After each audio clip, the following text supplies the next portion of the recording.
What's going on, people? Happy Thursday. Thursday. Cats hanging out all excited. Weather's still good in the Midwest. Anyways, what we got here is a beautiful car hauler. 2000, it was built 12 of 2018. So title is a 2019. Very nice truck. It's a 389 Peterbilt, bubble roof. I got up in the air. So was doing a clutch brake. 3 air leaks. One of them did not fix it because they gotta call me back and see if they have this hose. And there's a quick connect. That's what it's leaking at. Then it was one on the brake pedal and one on the back of the transmission. So I replaced this fancy plastic thing and I replaced this. So professional shops, you go to change your oil and do PM. PM stands for preventive maintenance, in my opinion. So you do your oil change, you do inspection from bumper to bumper, which back doesn't have a bumper, but you guys get oil change, grease in a truck, check all the wheel seals, make sure none of them leaking, check the brakes for cracking, stuff like that. That's my PM. I check all the lights, air pressure, make sure there's no hoses rubbing, check for the air leaks and stuff like that. So this truck actually came, this is a friend of mine. This is first time I actually touching this truck by my hands. So like I said, clutch brake, 3 air leaks, hydraulic tank back there. There's a couple fittings supposed to reseal this one, but this one don't leak.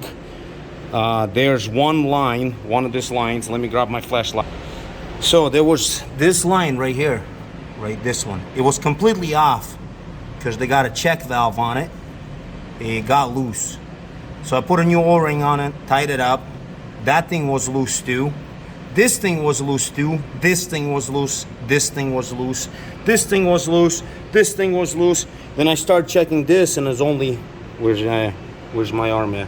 This couple things were loose too, but they weren't major. I probably, on some of them, I got almost more than a turn. Like literally, you would touch it and they were loose. That's why I got oil leaks. 2018 truck. So obviously the PM will not including checking the hydraulic hose or leaks. It's mainly truck like wheel seals and brake chambers, stuff like that. But this truck got service. Every time I have a truck off the ground, even the customer doesn't ask for this, I will grease the kingpins since the truck off of, from the ground. See, it's not. Then on the Peterbilt, I have a couple videos. They got a sickness on this straps, hangers, whatever you want to call them. It's got to be off the ground. So I got my pod jacks on the frame. So all the suspension basically unloaded. Look at this grease. It's supposed to be red, but it's coming out as rust. So it was greased, but it wasn't greased very well. But I went up front, right here, Peterbilt, which is my favorite truck. They have this bracket right here, right? And Pluma wires, zip tied very nicely. No critics. Right underneath there, right there is the grease zerks. I started looking. That thing never been greased from day one. From day when this truck was born, not even once that thing was greased. Speaking of that, it's missing a bolt right there. Oh, bumper was hit. So this thing right here, right underneath it, I don't know if the camera is catching it, but there's a grease zerk, which is front of the leaf spring. Took the grease, those two took grease, those two other one took a grease, greased the kingpins.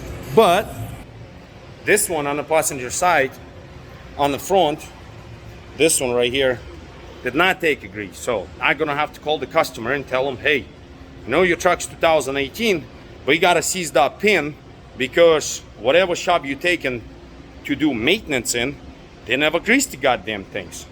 Blows my mind away. In my opinion, truck is, let's say it's 3 years old. 3 years old, I don't know exactly the day he bought it, even 4. 218,000 miles. You should not have this some kind of problems if you take it and the job gets done properly. I get pissed off over and over. I sold my truck, so I'm turning the wrench. I'm not trying to advertise or anything like that, how good I am or anything like that. But I drove a truck myself. I don't know how important it is to do PMs, proper weight PMs.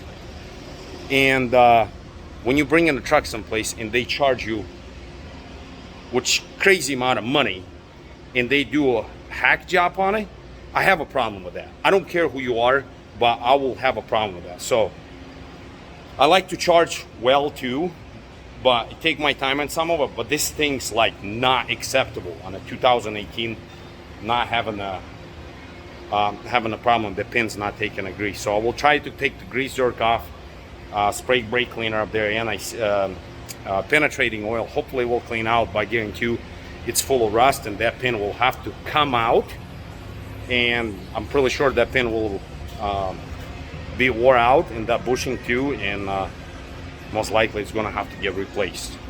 So you guys don't think I'm BSing you. This is right here, manufacturing day 12 of 18. Craziness, totally craziness. So my advice to anybody who owns a semi truck, pick and choose your shop very wisely. And then if you're not very mechanically inclined, let's say for the example, which is acceptable, I see that many times, at least study where your grease zerk is. And then when you bring a truck for the PM, make sure it's properly greased, or stand right there and see which grease zerks does a guy hitting with his grease gun or whatever way he greases it. For me, common sense, if those two have grease zerks, obviously that one will have a grease zerk. I never seen that one's greasable and that one's non-greasable. So that's all I got. Thanks for watching all. Stay tuned. There'll be a lot of more interesting stuff coming out now. I will try to make time. It's 7 o'clock. I'm cleaning up right now. But I figure I will record this, and hopefully my videos will help somebody out or somewhat educate them, or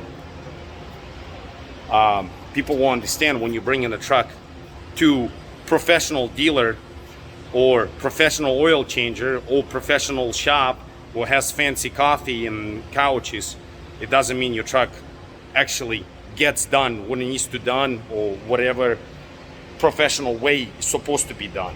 My opinion, I always did maintenance on my truck myself. Beside the engine I bring it to the guy who I trust. But for me, it's very important. Like I said before, when an owner operator comes in, he has one truck, a one-man show, and he tells you, hey, I need this and this done. I know what he feels like when you're paying money for something. You want to pay, you don't mind to pay when things get done properly. Right now is another thing, problem with the mechanics. The place I used to work, and Fredliner was telling me, he says, we got decent guys, they know what they do, but our job to find problems. And let's say the guy came in and he says, hey, I climb underneath my truck and I wiggle my drive shaft. I have a U-joint underneath the transmission's bed, which is behind the transmission's bed.